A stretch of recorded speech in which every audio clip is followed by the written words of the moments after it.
Mullen stock could be the mother of all short squeezes. What's up guys, and welcome back to the channel. You might be seeing all the talk right now about Mullen having massive short interest and a short squeeze about to happen.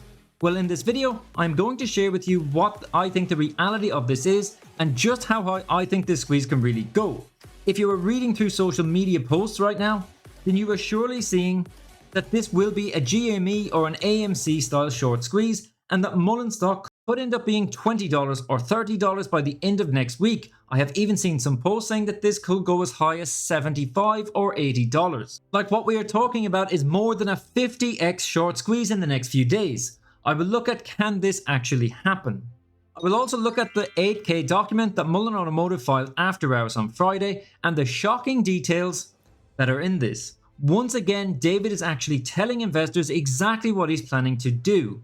And I think that this could see more shareholders try to take action once again against Mullen Automotive. Before we get into the video, it takes a lot of time to do this research, so smash the thumbs up. It literally costs nothing, but it helps me out so much. I'm aiming to get 300 likes on this video. Help me make it happen.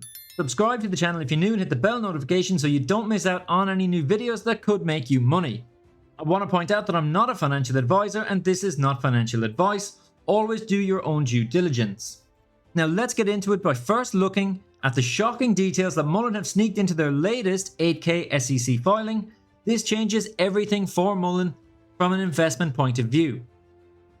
So on Friday, after hours, Mullen Automotive filed a new 8K document with the SEC. Now this document was to be expected this week and really probably should have been filed on maybe Wednesday or Thursday, because this filing is related to Mullen's 25-to-1 reverse split.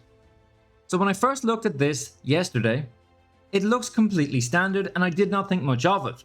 But there was one thing that I couldn't find in this document, which made me look it over multiple times, and that is the fact that at no point have Mullen quoted the current outstanding share quantity. And this is something that I really expected to see in this document, but as usual, David is trying his best to be non-transparent. And I will explain this and talk just how important this is in a moment. So when we actually look at the document, it's mostly standard, just saying that the company has filed an amendment with the state of Delaware to effect a 1-for-25 reverse stock split that became effective on May 4th, and stating that this was all approved by stockholders back at a shareholders meeting in January 19th.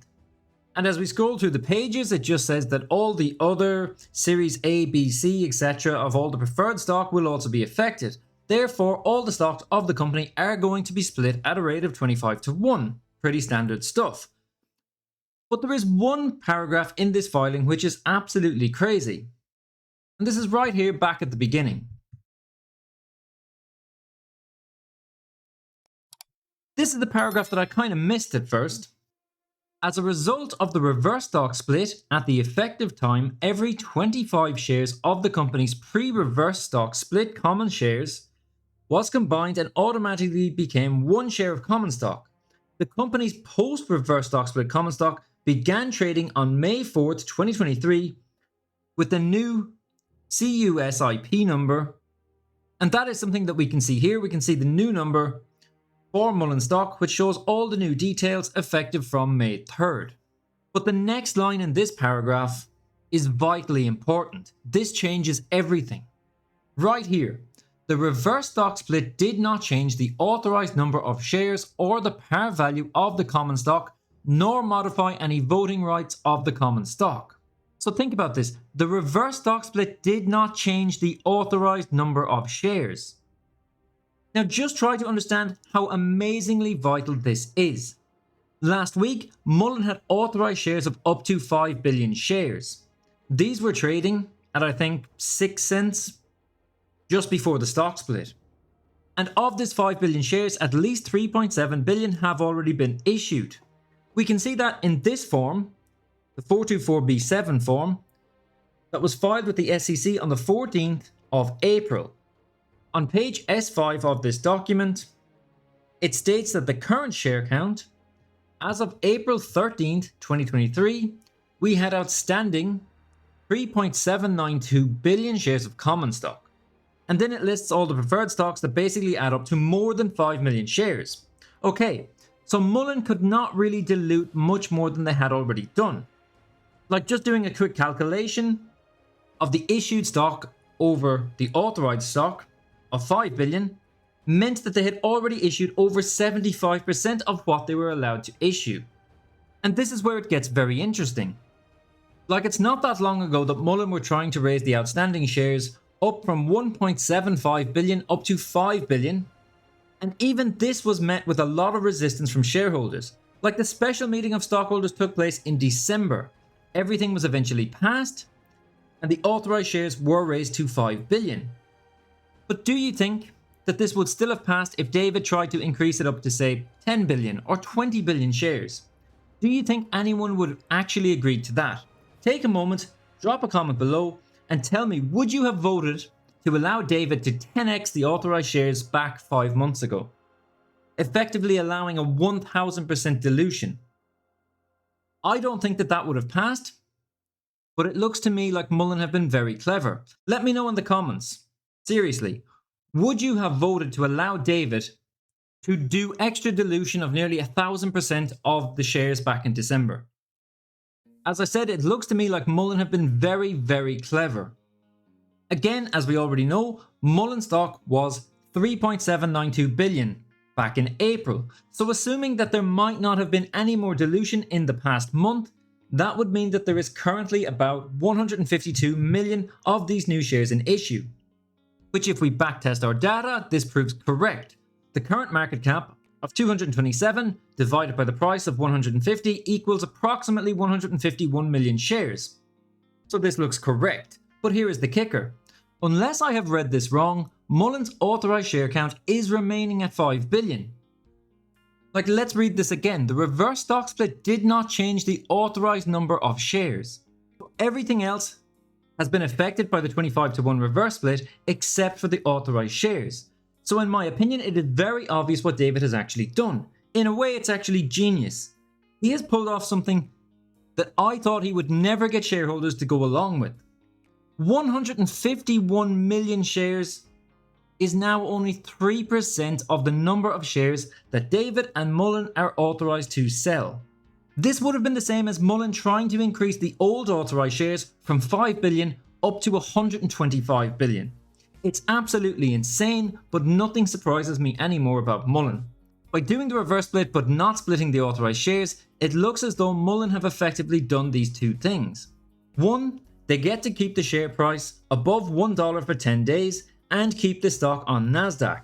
But more importantly, Mullen, they have effectively allowed themselves near unlimited dilution for the foreseeable future.